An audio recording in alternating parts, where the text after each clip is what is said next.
We'll hear that. Nobody at Columbia can tell you what your tax status will be next year. I'm doing my taxes this year, and I'm confused about this year.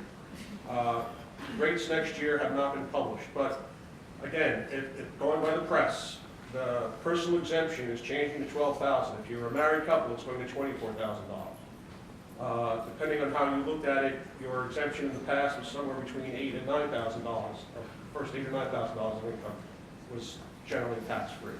But if you have a trust fund or some other resources, you're going to have a very different answer here. The tax code, I mean, everybody had, existing TAs received about $5,000 a semester in taxes, or in taxable income. So there's always been a component that's been a salary. What next year will be, I couldn't even speculate beyond what I've said until I see a tax data. Did you all hear? Yeah. Yeah. So, do you know if J-Trust, incoming J-Trust would be eligible for the full SIPA if we don't have any record of, prior SIPA marks? You're certainly eligible. The question is how you're going to compare to other students who are taking classes. And so that, unfortunately, if faculty wants to move up to a greater class, you're going to be seen as less qualified. That's just the reality. But on the other hand, you'll be able to apply the following year for the following year. Yeah. About how much pool of money is there for the continuing student scholarship, and how many people do you foresee receiving that?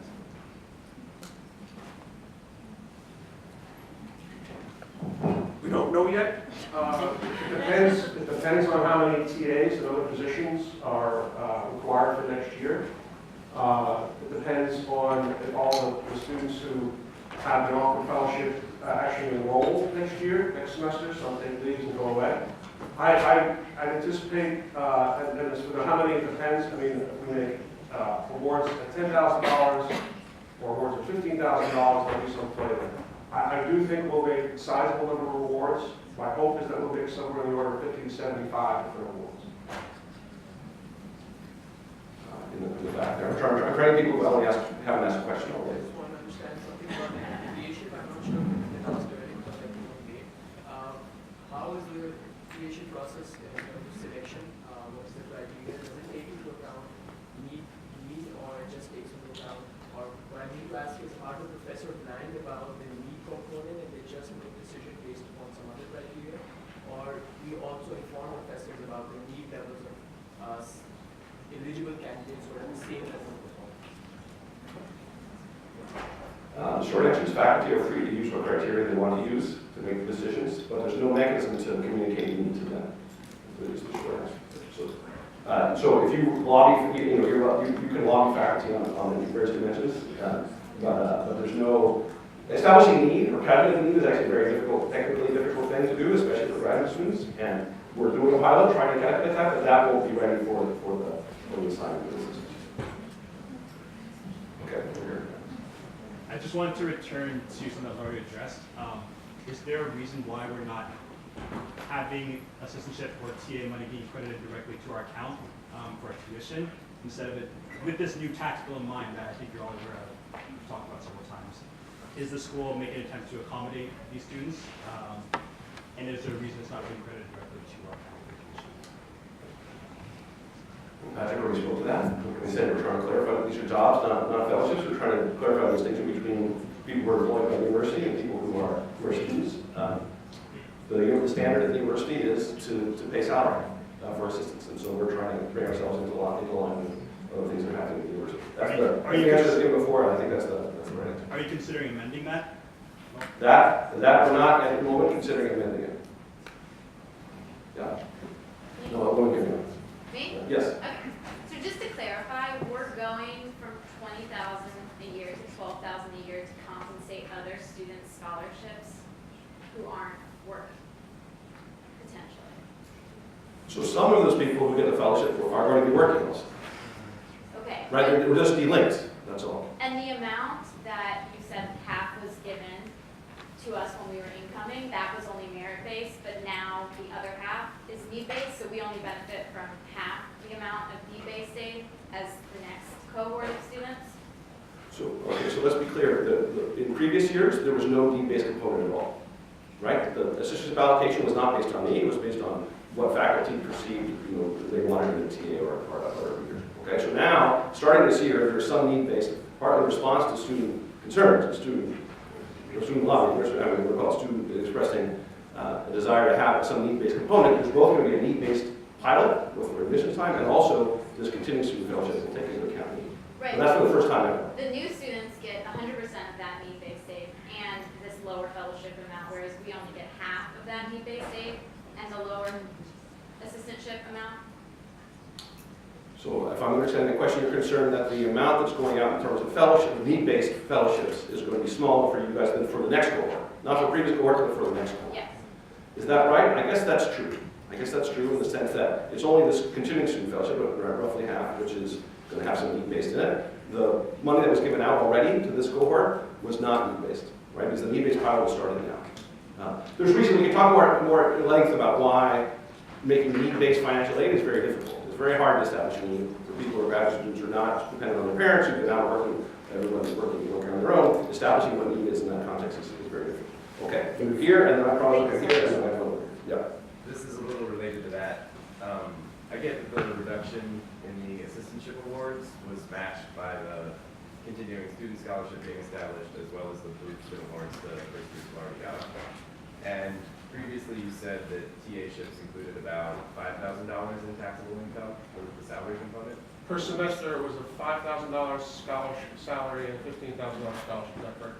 So my question is, if the whole pool of money remained roughly constant, is one of the only things that changed that the amount of taxable income went up because now the entire TA ship salary is taxable? That's one of the consequences of this change, that the amount of tax rate is going up. In fact, I already spoke about that, this is a complicated calculation. It's hard to figure out how much people are going to be paying for that, but that is part of the cost. I think there are many benefits, including for students, to having these things unbundled or dealing, but there is a consequence. Thank you so much. So my question is, given that I guess we can see that all of us have concerns and have issues, or not issues, but have a lot of doubts connected with this change. I'm wondering how the administration is seeking to engage with us. How can we reach you? How can we create a sustainable and open conversation to discuss this and to work together as a SIPA community? Because I feel like we need this, and there's more transparency that is needed on other side to evolve and address everyone's concerns.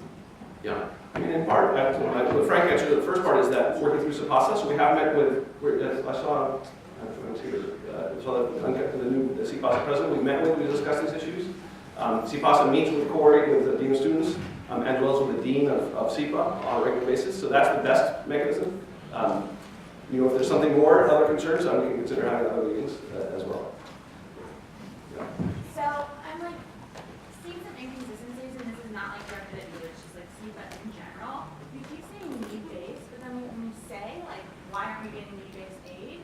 You're saying it's holistic. So for example, a student who comes in with like a 3.9 undergrad, 90 percentile GRE, gets awarded a work study position because she's so poor, but then she doesn't get financial-based need. Like, I'm just wondering if you could talk about that. Sorry, yeah, so no fellowship money has been given out yet to this date has been need-based. I thought you said the incoming class got need-based. You said 50%. No. Incoming class got more money, merit-based. Here. Okay? Now, this coming year, we're starting a need-based pilot. There'll be more increasing amount of money for incoming class, future class, based on need. Need will be taken into account. That's what, like, Sorry? is it need-based or is it holistic-based? It's holistic. It's going to be both. It's never going to be only need-based. So that's another discussion. That's a whole other discussion. I'm not sure we want to get into it, You should call it need-based then, if it's not. well, it's based not on only. need. It's not solely need-based. Need is taken into account along with many other things. Like, maybe it would be helpful, like Chris said, if like there was more transparency, like there was a place where the whole student can ask questions, that you could answer. Because it just feels like a collective action problem. Like all of us have all these questions, and all we can do is email, and we only have what, an hour to ask questions about it. Yeah, so, I mean, part of this meeting, is trying to address these issues. I feel like that was, if there's any, we haven't yet got a question that I feel like we haven't answered. There may be other questions that are still out there that we haven't answered, but we haven't got it yet. It may be that you don't agree with the answer, that's a slightly different issue. We can discuss more about that, but it's not the case that we're somehow not being transparent in our If the student community comes with a set of specific questions and plans and action items that we would like collectively to discuss with you, would we be able to organize a town hall together to discuss this? So we've had every semester we have a town hall. We've had numerous town halls. Most recent couple town halls have not been mobbed by SIPA students, to be honest. There haven't been a tremendous number of people coming and going to discuss about these issues. We'll have another town hall. We're happy to discuss these issues again with the new town. Right? Again, that's not going to be tomorrow. I would schedule forgotten the date that it's scheduled for, but certainly they are coming. And I think it's not the case we're trying to close off opportunities for that. Early applications. For the fall application and the SIPA continuing student application is going to go up today. We'll send you an email with the original links. Oh yes, there will be a post hosted by in OEC. Hi, I have a few questions. So, you've mentioned in the past that the amount of money that our class is getting is the same as past classes, but our class is also the largest class it seems like having. So then does that mean that that amount of money is being dispersed throughout more students at like smaller amounts per student, or that like the top people who we normally give it to are just getting even more money? And So the, actually, each class, we've actually raised, increased funding for master students by over 40% over the last 5 years. So each class is actually doing better than the class before. The question, divided over individual students, we don't have a policy where every student gets a certain amount of aid. It is, Grace, 30% of the entering class receive support. 27% of the entering class receive support. The average is up per student versus prior years. But the reality is that there's a significant number of students who come here without having received an offer of aid. That is part of what the SIPA Continuing Student Fellowship is there to do, which is to try to catch cases where we missed strong students in the entering pool and we have a second opportunity to give them some support. I have a follow-up, slightly related, but when we're applying for the financial aid program, then the personal statement, is that a testament to how good we are as a student, or how much aid, like what should we emphasize in that letter? I think you should probably spend some time on both. It's a fairly short essay. My anticipation is that all students will be applying. My anticipation is that all students will feel they have some need and have some worth in their academic and professional potential. So I think you should work on your statement and try to put together the most tight and concise statement you can. In all fairness, would you prioritize maybe strong students who did not receive any aid coming in compared to students who received aids last year? I'm not a member of the committee, so I don't know what they will prioritize. I expect, though, that it will be similar to the application process. However, the thing that we've added and the thing that we worked very hard on is to try to get as good a picture of need as we can. And when you see the application, you'll see that some of the things we're asking is, how did you pay your undergraduate, your first year?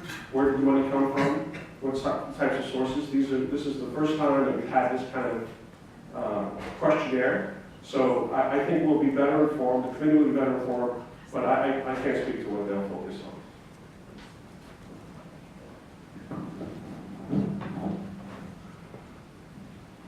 For international students, there is a cap for 20 hours a week that we can work. Was that different when they had it as a fellowship, or they still have 20 hours of work per week and they could work more? Still counting as 20 hours. Yeah. Just to I think we touched on it about the TA, like assistantship positions. Because in line it was like, if we get offered a position, we have to accept it, otherwise we're ineligible for everything else, right? So like I applied for a TA position, in a PA position, but I think I could be a TA, right? But I get a PA offer first, I have to take that even though it's less money? Good question. The TA offers, the TA market clears first. So basically, the faculty members who are hiring TAs get to go first, and then we go to PAs and leaders. So we assume that everybody prefers a TA position to a leader position, and the system builds that in. So that would never, this is actually,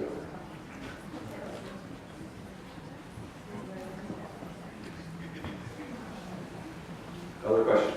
Would there be an option to, instead of take salary, to take scholarship or fellowship towards your tuition instead?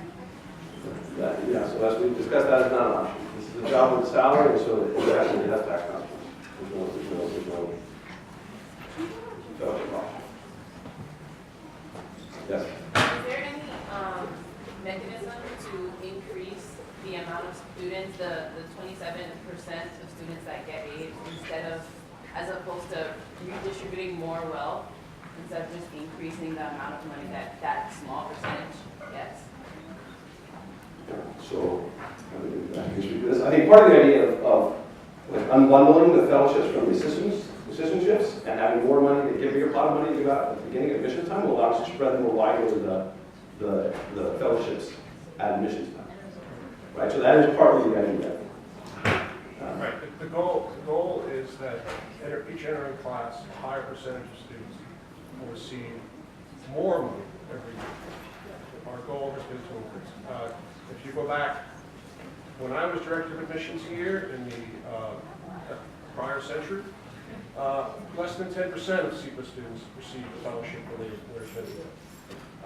And 90% of our aid was going into these assistantships.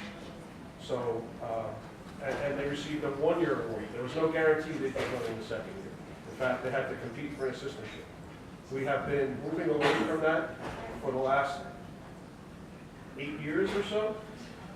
And this step, which the goal here is to try to give students, when they're admitted, as much aid as we can with certainty that they'll have that aid for 2 years, as long as they make satisfactory academic progress, or however the letter defines it. And to spend, to use less of this on assistantships and more of this on straight aid to students. And over the course of the 20-some years I've been here, I've heard over and over from students how unhappy they were about that, about all of this aid being tied up in assistantships and a win or lose proposition of such large size. If they didn't get to the assistantships, then they were stuck. And all students thought they would get the assistantships when they wanted them, when they enrolled. And if they didn't, it was very bad. So this is to try to give students, when they're admitted, as much information as possible, while providing assistantships to support the classroom and providing this continuing student aid so we can make adjustments as well in cases as we go on. Back to the answer. I'm a state counter, and I understand how the TA shifts and all of that would be impacted by that timeline, but could you speak to if we're still being considered as scholarship funding? Because obviously we'll only be here for a semester, and I just wanted to make sure in terms of the data that we're still eligible for that. Yeah, absolutely. Absolutely, it will be considered. No. Yeah. No, I don't know, Tracy, you want to add anything to that? No, J termers are considered for the continuing student scholarship. Because you will have at least one semester of breaks. I just want to make sure I understand something. So if we get an assistantship and that, I guess, makes us less needy, we may in fact be penalized in the scholarship application, even though the application are two separate things. But if I get a TA-ship, I'm less likely, you could say, to get a scholarship because I'm considered less needy, even though tuition is like $56,000 plus, and a TA-ship doesn't fully even cover that, but I'm going to be less likely to get a scholarship. I just want to clarify that. Grace, you must be fast. Yeah, I mean, I don't know that you can say that at this point. I mean, I think one of the things that will be interesting is this will be the first year when we, in quite a long time, when we have a very good picture, or a much better picture of students' financial backgrounds than we've had before. So it could be a factor. It might not be a factor. My expectation, frankly, is that we're going to see a very large number of students with a very similar need profile. That in fact, just about every SIPA student is going to be able to demonstrate that they have financial need So it may be that the numbers are so close together that there's less reliance on this kind of thing. It may be that I'm wrong and that there's a much broader spread and it will be much easier to make a neat assessment than I anticipate. But until the data is here, I don't know that anyone can answer that question.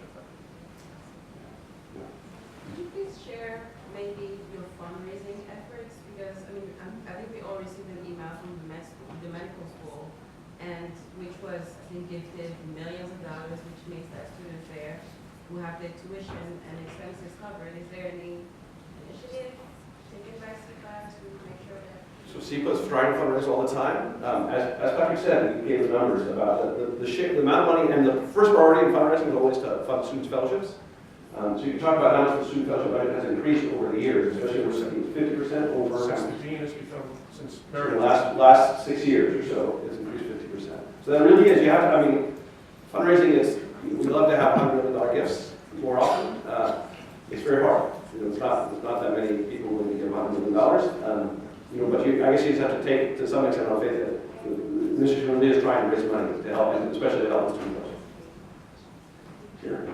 So to cover, since the 12,000 or whatever money we receive from the assistantships will be taxed, will then the amount of money for like the full, like the financial aid package, so we can only take up to the loan amount that whatever needs we have. So is there going to be like an additional money account towards tuition, so we can take that money out of the loan as well? That money will be taxed?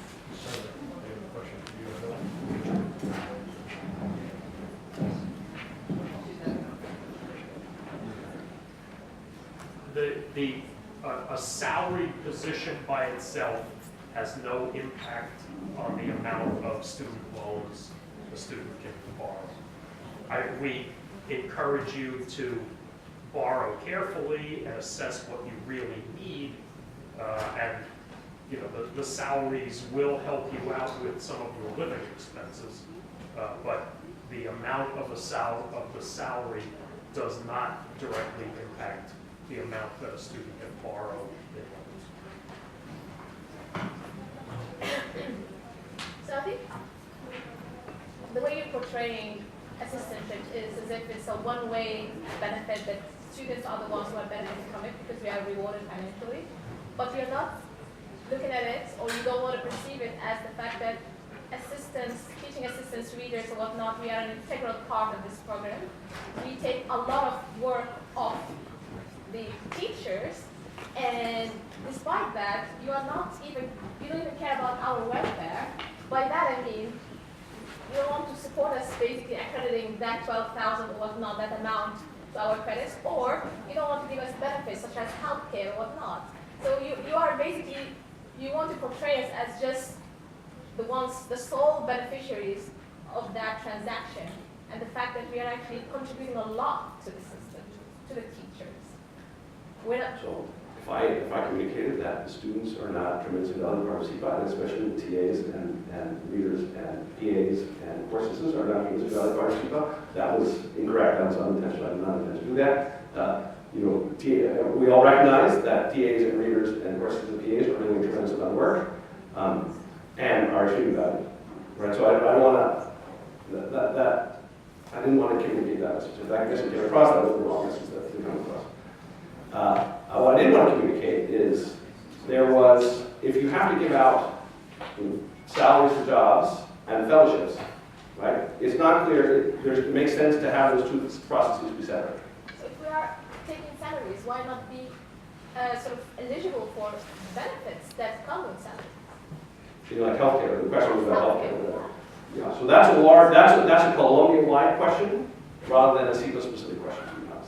Right? So the question about like what students would receive benefits, et cetera, that's not something that we can answer here today. I don't know if Pat, you have any answer to that. That's a big issue that will be involved, that will be resolved with negotiations, I presume, between the student union and the administration, the central administration.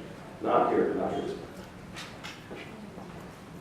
just a piece of opinion. Instead of hearing about this change like the other day, or hearing about it August last year, I think we should have been informed of this decision of change when we are at the point of like deciding whether we should accept the offer from SIPA or not.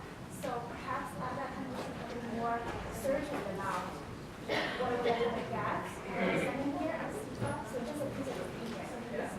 announcement shouldn't have been like made at August 12, 17, should have been, it should have been I'm sorry. January or something like that. Just to let everyone know, this information was actually put on the website since 2016.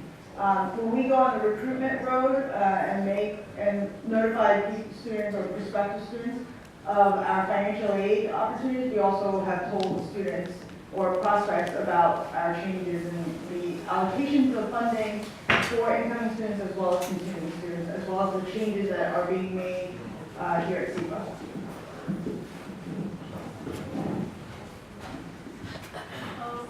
So I have a question about, you mentioned that some of the students have received an increased financial aid or credit for the second year.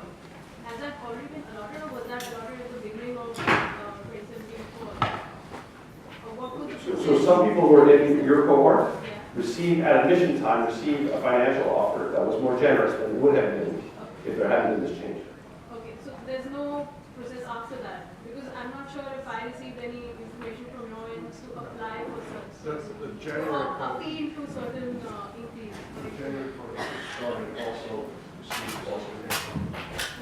I've got the time of admission for the fall cohort and then the January cohort. There was no second application process or anything like that. This, in effect, is the second application process. Oh. Has SIPA looked into mechanisms that would allow them to separate merit-based from financial aid, like they do in other schools? Just because at some other schools that I applied to, you would apply for a merit-based scholarship, admission scholarship, and a financial aid scholarship at the same time. And if you were allotted money, they would tell you which fund it came from.